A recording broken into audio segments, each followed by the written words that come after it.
जय जगन्नाथ। मोर समस्त यूट्यूब माध्यम अवलोकन करुथिबा जगन्नाथ प्रेमी श्रद्धालु एवं अगणित ओडिशावासी भाई और भौणी माने आज एक भिन्न प्रसंग नहीं आपण मानक निकट उपस्थापन करिवार अभिलाष रही। प्रसंगटी हेउछि त्रेतया युगर। त्रेतया युगरे प्रभु रामचंद्र राघवेंद्र सरकार रघुकुल तिलक ठाकुरे मोर सिंहासन रे बसी समस्त प्रजांकर दुख को लाघव करिया पई एवं उपयुक्त न्याय व्यवस्था मध्य करथांती। एमती प्रजा मानकर तो दुखर अवसान घटी जेहेतु राम राज्य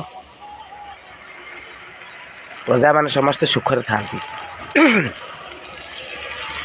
जमिति आमे कहि परिबा जे कीट ठारू ब्रह्म पर्यंत समस्ते होउछंती प्रभुंकर प्रजार नाम तालिकार रही बोली। यह एक कुकुरर प्रसंग।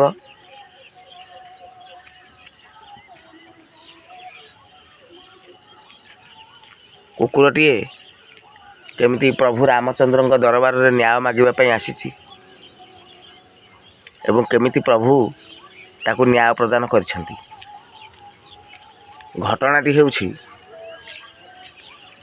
दिने जड़े ब्राह्मण नदी स्नान करि आसुथिले। कुकुरटीए रास्ता मझिरे शोइछि। ये ब्राह्मण कौन कले तांको निस्तुक माड़ मारिले। यदि निस्तुक माड़ मारिले कुकुर आउ कौन करि परिबो? किछि तो करि परिबोनी। से जानिछि, से मुनि ऋषि मानक मुखर शुणिछि, प्रजा मानक मुखर शुणिछि जे प्रभु रामचंद्र वर्तमान राजाधिराज एवं समस्त को उपयुक्त न्याय दबारे से सिद्धिहस्त। तेणु से चलिला प्रभु दरबार अभिमुख चलिला। पहुँचीगला। पहुँची जाई सेठी से इशारा देछि जे प्रभु रामचंद्र को डाकंतु, मु तांको न्याय मागिबा को आसीछि। दरबार रे जाई दूत जाई कहला, छामुरे जनैला जे आज्ञा सामान्य कुकुरटीए न्याय भिक्षा करिया पई आसीछि। तो लक्ष्मण कहले कौन कुकुरटे न्याय मागुची? तेन से कुकुर को आसिक पचारे कहले आस भितर को आस, प्रभु डाकुचंती भितर को आसे। कहू सेठी कहिछि जे मु प्राणी मानक मध्य सबठारु निम्न जाति कुकुर, मु कौनसी दरबार भितर को जीवी नाही। काहेकि ना कुकुरर पाद धूली जोठी पड़े सेठी लोक मानकर अमंगल हो जाए, मृत्युर सूचना मिल जाए। कुकुर यदि भुकिला ताले लोक माने विपदर हेतु बोली मध्य मन करନ୍ତି। तेणु मु अंतपुर को जाई परिबि नाही बा दरबार को जाई परिबि नाही। प्रभु को कहंतु से मो निकट को आसीबे। प्रभु मध्य जेतले सुनिले से कहले वास्तव सत्य कथा। से जदि तार मर्यादा को, प्रभु तो होउछन्ति मर्यादावान पुरुषोत्तम ना, तेणु सी अन्यर मर्यादा को मध्य रखिबा पई जानती। से निजर मर्यादा रखिबा सहित अन्य मानकर मर्यादा को मध्य रक्षा करथांती। तेणु प्रभु आसिले। आसिक पचारे कहले तोर कौन है? कुकुर प्रभु को से जो नील जिमुत कांति रूपधर को जिते देखी देछि सेतेबेले तार आखिरु धार धार होकर लुह झरी पड़ी। साकार ब्रह्म, ब्रह्म होउछन्ति निराकार निर्गुण। जो भगवान ये संसार को तैयारी करछन्ति एते सुंदर करी, जेतेबेले सेही प्रभु कौन से गोटे रूप धारण करती ताल से केते सुंदर है नथिबे। प्रभुंकर से जो नील जिमुत कांति रूप को नव दुर्बादल तनु कांति कौलिया दुब घास गुड़ाक जमी छन छन होता एवं तार जो कोमलता एवं देखा सबुज रंग ଗାଢ଼ ନୀଳ ରଙ୍ଗର ଆଉ ସେଇଭଳିଆ ପ୍ରଭୁଙ୍କୁ ଯେତେବେଳେ ସେ ଦେଖିଦେଇଛନ୍ତି, କୁକୁର ଯେତେବେଳେ ଦେଖିଦେଇଛି ସେତେବେଳେ ତାର ମନରେ ଗଭୀର ପ୍ରଶାନ୍ତି। ତା ମନରେ ଆଉ କୌଣସି ପ୍ରତିହିଂସାର, ସେ ମାଡ଼ ଖାଇଛି କିନ୍ତୁ ଆଉ ପ୍ରତିହିଂସାର ଚିହ୍ନ ତାଠି ଆଉ ନାହିଁ। ମାନେ କ୍ରୋଧରେ କୋପିତ ମୁଖମଣ୍ଡଳ ତାମ୍ରଲୋଚନ ହେଇଯିବା କଥା, ଆଖି ଗୁଡ଼ାକ ସବୁ ଲାଲ ଟକମକ ହେଇଯିବା କଥା, ସେ ସବୁ ଆଉ ନାହିଁ। ହେଇଥିଲା କିନ୍ତୁ ପ୍ରଭୁଙ୍କୁ ଦେଖିବା ପରେ ସେ ସବୁ ଆଉ ନାହିଁ। ତାପରେ ପ୍ରଭୁ ପଚାରିଲେ, ପ୍ରଭୁଙ୍କର ତ ମୁଖମଣ୍ଡଳରେ ସବୁବେଳେ ସ୍ମିତ ହାସ୍ୟ, ହୁଏତ ଭଗବାନ ଶ୍ରୀକୃଷ୍ଣଙ୍କ ମୁଖମଣ୍ଡଳରେ କପଟ ସ୍ମିତ ହାସ୍ୟ ହେଇପାରେ, କିନ୍ତୁ ପ୍ରଭୁ ରାମଚନ୍ଦ୍ରଙ୍କର ସେ ହସରେ ନାହିଁ ପାତର ଅନ୍ତର।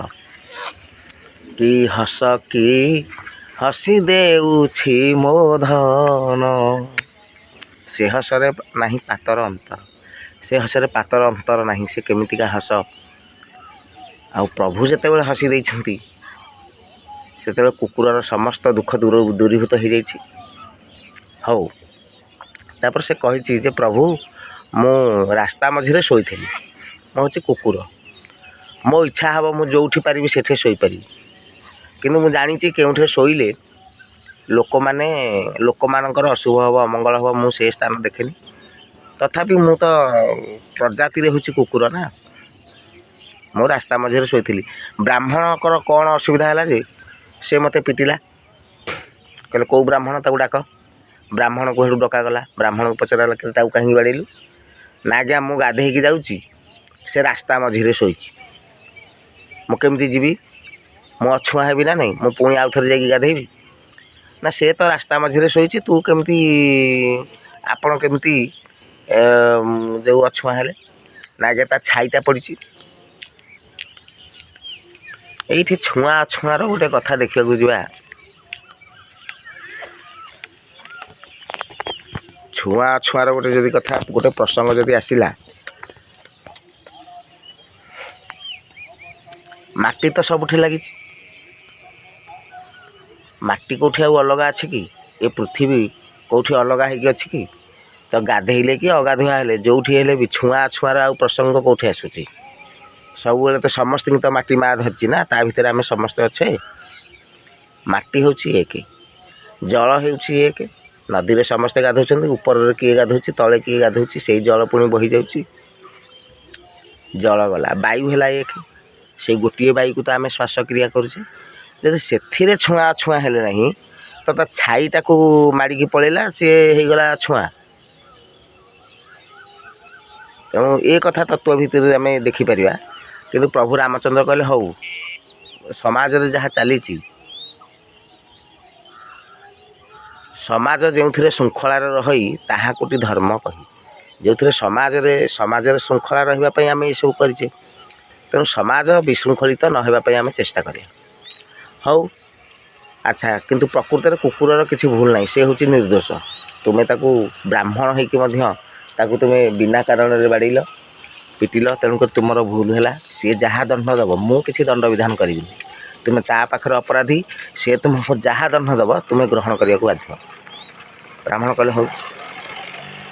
କୁକୁରକୁ ପଚରାଗଲା ଯେ ପ୍ରକୃତରେ ସେ ତ ତୋ ପାଖରେ ଅପରାଧୀ, ତାକୁ କ'ଣ ଦଣ୍ଡ ଦେବା କୁହ? କୁକୁର କହିଛି ପ୍ରଭୁ, ତାକୁ ଯେଉଁ କାଳିଞ୍ଜନ ପର୍ବତରେ ଭଗବାନ ଶିବଙ୍କର ଏକ ପ୍ରସିଦ୍ଧ ଶୈବପୀଠ ରହିଛି, ତାକୁ ସେଇଠାରେ ହିଁ ପୂଜକ ନିଯୁକ୍ତ କରନ୍ତୁ।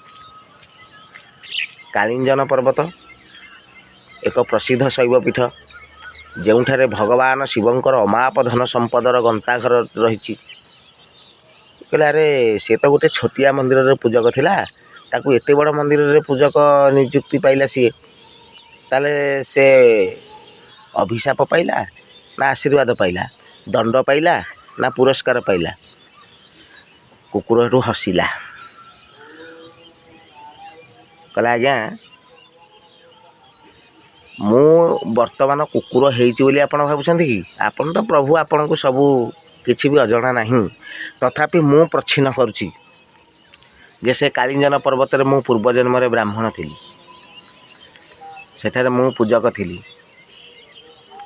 ଏବଂ ପ୍ରଭୁଙ୍କର ଯେଉଁ ଅମାପ ଧନ ସମ୍ପଦର ଗନ୍ତାଘର ଦେଖି ମୋର ଲୋଭ ଆସିଲା। ତେଣୁ ମୁଁ ସେଥିରୁ କିଛି ହାତେଇ ନେବି, ଯାହାଫଳରେ ପ୍ରଭୁ ମୋତେ ଏ ଜନ୍ମରେ କୁକୁର ଜନ୍ମ ଦେଇଛନ୍ତି। ତେଣୁ ଏଇ ବ୍ରାହ୍ମଣ ତାର ଯେଉଁ ଦମ୍ଭ ରହିଛି, ତାର ଯେଉଁ ଅହମିକା ରହିଛି, ତାର ଯେଉଁ ଗର୍ବ ରହିଛି ବ୍ରାହ୍ମଣ ହେବାର, ତାକୁ ସେଇଠି ନିଯୁକ୍ତ କଲେ। ଧନ ସମ୍ପଦ ଏପରି ଏକ ଜିନିଷ ବାରମ୍ବାର ଦେଖିଲେ କାହାର ବା ଲୋଭ ନ ହେବ। ତେଣୁ ସିଏ ମଧ୍ୟ ଲୋଭାସକ୍ତ ହେବ, ସିଏ ସେଥିରୁ କିଛି ହାତେଇବ। ହାତେଇଲା ପରେ ପ୍ରଭୁ ମହାରୁଦ୍ରଙ୍କର କୋପରେ ସେ ନିଶ୍ଚିତ ମୋରି ଭଳିଆ ଗୋଟିଏ କୁକୁର ହେଇ ଜନ୍ମ ହେବ। ତାପରେ ସେଠି ତାକୁ ନିଯୁକ୍ତ କରାଗଲା। ଏଠି ଦେଖିବାର ଅଛି ପ୍ରଭୁ ରାମଚନ୍ଦ୍ର ଯେ ସିଏ ଜଣେ ଅଭିଶପ୍ତ ବ୍ରାହ୍ମଣ, ଗୋଟିଏ ଅଭିଶପ୍ତ କୁକୁରର ନ୍ୟାୟ ଭିକ୍ଷା। ତେଣୁ ବ୍ରାହ୍ମଣ ତାକୁ ପିଟିଲା, ସେ ପ୍ରଭୁଙ୍କର ଦର୍ଶନ ପାଇଲା। ଇଏ କୁକୁରକୁ ପିଟିଲା, ଇଏ ନିଯୁକ୍ତ ପାଇଲା କାଳିଞ୍ଜନ ପର୍ବତରେ ଭଗବାନ ଶିବଙ୍କର ପ୍ରସିଦ୍ଧ ଶୈବ ପୀଠରେ ଜଣେ ବ୍ରାହ୍ମଣ ହେବାର। ସିଏ ବି ଲୋଭାସକ୍ତ ହୋଇପାରେ ନ ହୋଇପାରେ, ସିଏ ହେବ ବୋଲି କିଛି ମାନେ ନାହିଁ, କିନ୍ତୁ ସେ ପ୍ରଭୁଙ୍କର ଶିବଙ୍କର ସେବା କରିପାରିବ। ପରବର୍ତ୍ତୀ ମୁହୂର୍ତ୍ତରେ ସେ ଲୋଭାସକ୍ତ ହେବ କି ନ ହେବ ସେ କଥା ଦେଖା ଅଛି। ଇଏ ହେଲା ଗୋଟିଏ କୁକୁରର କଥା। ଦ୍ୱାପର ଯୁଗରେ ଆଉ ଗୋଟିଏ କୁକୁର, ଯାହାକି ଧର୍ମରାଜ ନିଜେ ଗୋଟିଏ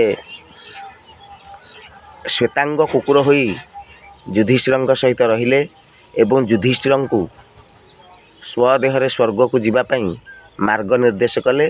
ଯେଉଁଠି ତାଙ୍କ ଭାଇମାନେ ଏତେ ପ୍ରତାପଶାଳୀ ହୋଇଥିଲେ ମଧ୍ୟ, ଏତେ ଧାର୍ମିକ ହୋଇଥିଲେ ମଧ୍ୟ କେହି ତାଙ୍କ ସହିତ ଶେଷ ପର୍ଯ୍ୟନ୍ତ ରହିପାରିନଥିଲେ, କିନ୍ତୁ ସେଇ କୁକୁରଟି ହିଁ ରହିପାରିଥିଲା। ତେଣୁ ଉଚ୍ଚ ନୀଚ ଜନ୍ମ ବିଷୟରେ କିଛି ନାହିଁ। ପ୍ରଭୁଙ୍କର ଭଗବତ କୃପା ଯାହାକୁ ଥରେ ହେଇଯିବ, ଗୁରୁଙ୍କ କୃପା ଯାହାକୁ ଥରେ ହେଇଗଲା, ସେ ନିଶ୍ଚିତ ଭାବରେ ଭଗବତ ପ୍ରାପ୍ତି ହେଇଯିବ। ଏଥିରେ ତିଳେ ମାତ୍ର ସନ୍ଦେହ ନାହିଁ। ଜୟ ଜଗନ୍ନାଥ।